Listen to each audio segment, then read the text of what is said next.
mga kaparts, at ang isi-share ko ngayon sa inyo ay isang technique lang o DIY na mapapakinabangan natin lalong lalo na sa ating bahay, no? At alam ko naman sa inyo na marami sa inyo may mga upuan na ganito. So ang problema natin sa ganitong upuan, di ba, nababali yan, nasisira dito. So pag nasira yan, hindi mo na magagamit, so pilay na siya, kulang na ng paa. So ayan, ang mangyayari dyan, itatapon mo na or ipapatimbang na. So yun, benta na lang or tapon. So ngayon, ang katulad ko naman na mekaniko ako, ang kailangan ko lang naman sa pagmimekaniko ay yung maiksi lang ang paa. Kasi madalas ang upuan namin ganyan lang katataas, parang naglalaba, di ba? Pag naglalaba ka, eksakto lang yung taas. Yan. So ito, nakita nyo, pinutulang ko na siya na eksakto dun sa aking taas lang na kailangan. So ngayon, nakita nyo yan, ayan o, sira din siya. So ngayon, ang gagawin natin para magamit ito, pagsasaklubin natin itong sira na to. Ito sira, ito sira. So itong sira na to, kailangang nakatapat siya sa kabila. Ayan. Nakita nyo, yung sira dito, ito yung sira dito. So ipapagsaklubin ko sa kanya. Ayan, kita nyo. So pagkasaklob ko sa kanya, ayan, yung putol ng paa, ayan, putol ng paa dito, pantay-pantay yan, di ba? Ayan.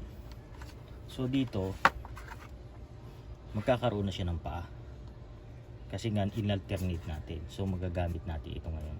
So ganyan lang, ayan. Ito. So bago natin putulan, lalagyan na muna natin ang tali dito.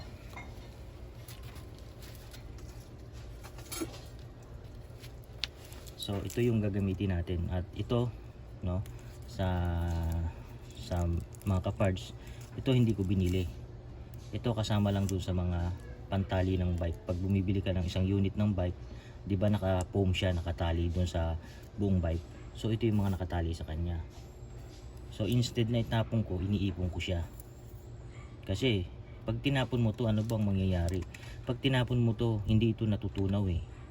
Naaano lang sa basura. So bukod dito sa ginagawa natin ng mga paraan, no, nakakatulong pa tayo sa ating kapaligiran. Kasi imbis na makumalat na to, o imbis na maging basura na, nare-recycle pa ulit natin. So nagagamit natin. So ayan, hindi ko yan tinatapon. Nakita nyo, matagal na siyang nakatali dyan. So ngayon, dahil may upuan tayong gagawin, magagamit natin ngayon at hindi maitatapon kaagad.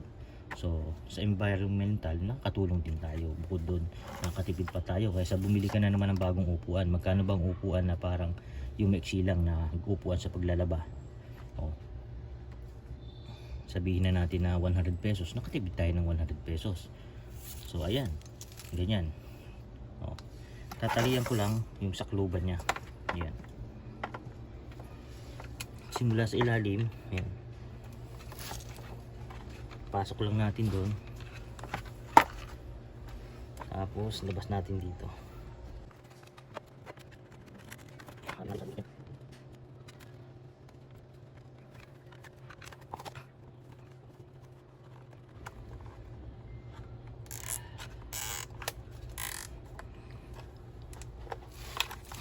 Yan, diba? Kita nyo. Yan, kuha pa tayo ng isa.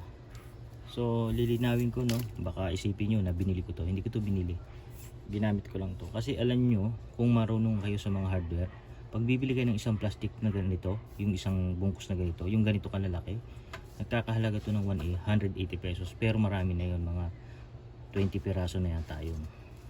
So kung itatabi nyo, magagamit.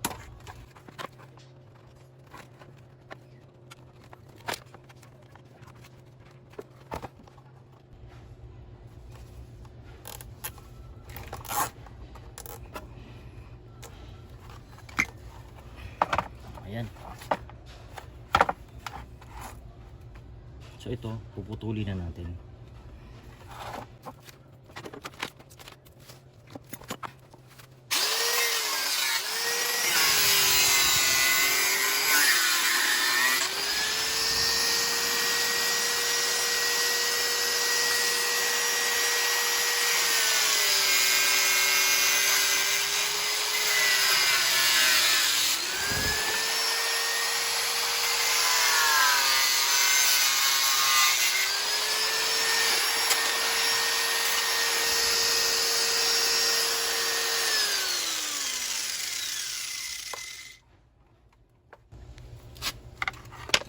ayan, no?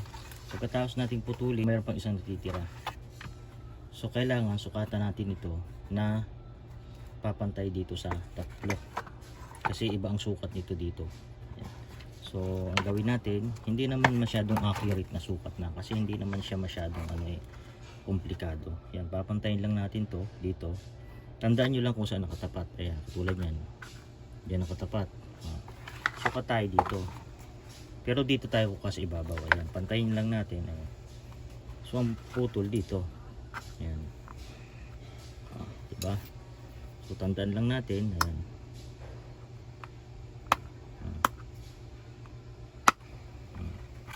Kabila. So hindi na ako gumagamit ng lapis o ano pa man.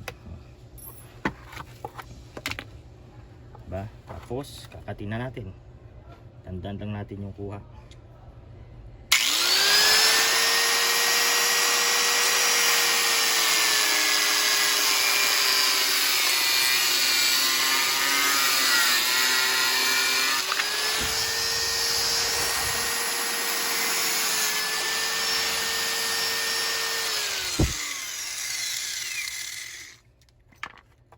Ayan.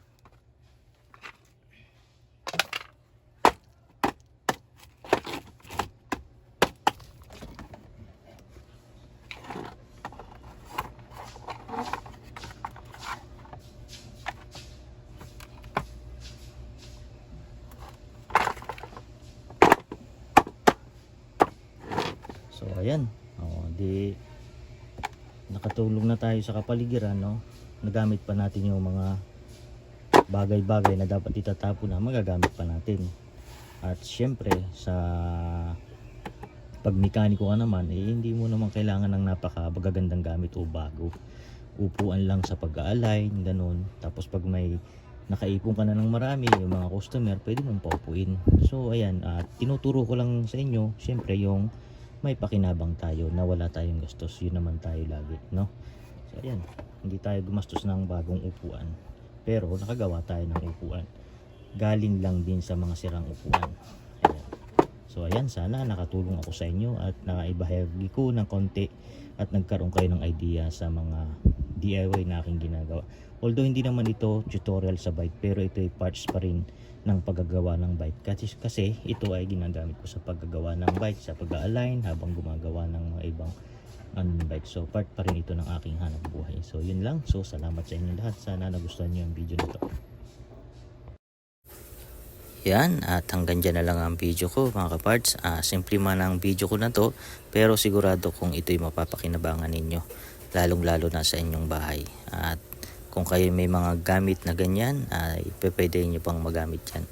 At ayan, paki-like and share na lang po ang video ko. Paki-follow na lang din po ako sa YouTube channel ko. Andyan po yung link sa baba at andito na rin po sa screen ipa-plus ko. Hanggang dyan na lang ang video ko. Thank you and salamat sa Diyos.